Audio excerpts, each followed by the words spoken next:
European elections for a few minutes. Nikki Sinclaire has represented the West Midlands in the European Parliament since 2009, when she was elected as a UKIP MEP. A few years later, she left the party and is standing in these elections under the banner of her new party. We demand a referendum now. Nikki Sinclaire joins us on BBC Radio Stoke this morning. Good morning. Good morning. There's a clue in the title of the party, I suppose, but what are you standing for? Well, yeah, it doesn't really roll off the tongue, but it does what it says on the tin. We're demanding a referendum now. It was my campaign that forced David Cameron to the dispatch box. We collected 100,000 signatures when he said he was going to stop banging on about Europe. We forced him to the dispatch box, caused the biggest Tory rebellion. 81 Conservative MEPs voted, and since then he hasn't been able to stop banging on about Europe. Interesting to note, that campaign, Nigel Farage and UKIP didn't support or sign, wasn't one of those signatures. So what we're actually campaigning for is an in-and-out referendum sooner rather than later. You stood as an MEP and won a seat for UKIP back in 2009, but left after strong disagreements. Do you really stand for anything different to UKIP now? Well, yes. I mean, what I stand for is actually doing something. I've got a track record of actually doing it. I've talked about the 100,000 petition that UKIP were not involved with, actually did not support whatsoever. And actually, there's something I've actually achieved. My work record in the European Parliament is higher than anyone else. Now, it isn't just that I'm going there to make EU law, far from it. I'm there to to stem the red tape that comes from the European Union. And so you're an active participant in the European Parliament. You're not one of those people trying to bring it down from within, or no. Are you? Well, what I'm trying to do is obviously campaign for the best deal for the people of the West Midlands, but I'm campaigning for a referendum because no one under the age of 57 has ever had a say on our membership of the European Union. And I think, this is about democracy. We should decide how we're governed in this country. But while I'm there, I need to work for the best interests of my constituents. We're a net contributor to the European Union. Small businesses in this region are suffering at the hands of the European Union for all those regulations. So I sit on the Employment Committee and I try to stem those regulations, and independent sources show me as the hardest working MEP of any party in the European Parliament, and I'm there to protect the people of the West Midlands. As and when and if, I suppose, we get a referendum, where does that leave you and your party? Job done, isn't it? Well, yes. I mean, obviously the referendum, we want a full and fair referendum, and that's what we're seeking to do, that full and fair referendum, and then I'll accept the will. So when that's happened, what do you do? Because if that happens within the next European parliamentary session, where does that leave you for the other 3 or 4 years? Well, obviously, if we vote to leave, then there's no MEPs, is there?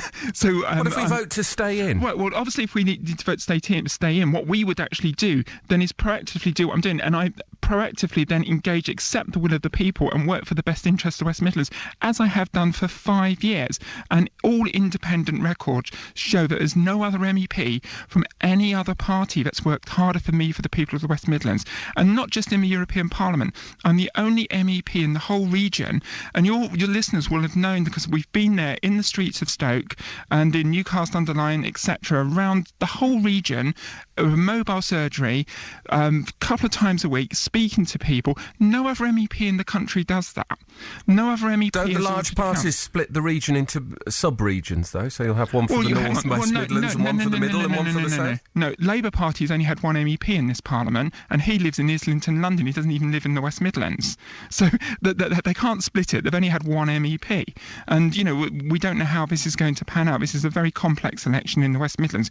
We don't know how this is going to pan out. 5.2 million people. This region's far too large. But I'm the only, and let me repeat, because that's important, the only MEP out of 73 that has a mobile surgery and engages with the people, my electorate, not just at election times, but for over the 5 years.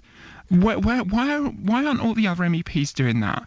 And at the same time, being the hardest working member in the European Parliament, protecting the people of the West Midlands from harmful EU regulations. What are the other MEPs? And on top of all that, it was me that brought David Cameron to the dispatch box, not UKIP. So with people re-electing me on We Demand a Referendum Now party at the bottom of the ballot paper, they will get someone that will represent them, hard working, putting their voice in Europe and also standing up to the main political parties who have brought us into this mess of the European Union. If you're not successful, you'll still be quids in, because you'll get what they call the transitional allowance, which is worth somewhere between 39 and 150 odd thousand pounds. Well, that's unfair to say. It was me personally. Every MEP will get that. But look, audited account shows that I've put in £120,000 of my own money since 2009 of my post-tax salary back into my work. No other MEP in the country's done that, and that's audited accounts. So to say that I'm quids in when I've put £120,000 out of my own personal money. Why would you do that? Because I care passionately in what I do. I really care passionately. That's why I'm in this. I would call myself a conviction politician. That's why I'm in no main party, because I don't believe in those main parties can deliver. They're all about big business and lobbyists and so forth. I stand up for what I believe in. I stand up for the people of West Midlands. I'm not a professional politician by and large. What I do, I take a working wage, quite a generous working wage, but a working wage. But most of the money that I get, I put back into my work because I believe in what I do. Lots of anti-EU parties standing this time around, 7 of the 10 in the West Midlands alone. Won't you just split the anti-European vote? Well, as I've clearly said, I'm the only MEP that actually does any work. Who was it that brought David Cameron to dispatch box? It wasn't UKIP, it wasn't Nigel Farage, it wasn't anyone else. It was my campaign that did that. It was my campaign that collected those requisite 100,000 signatures. It was my campaign that got 81 Conservative MPs to rebel against their party. 2 parliamentary private secretaries resigned. No other MEP did that in the country. OK, thanks very much for talking to us this morning. Really good to speak to you. That's Nikki Sinclaire, who is standing for the We Demand a Referendum Now party. There's full details of all the candidates in the West Midlands and the North West region on the BBC website.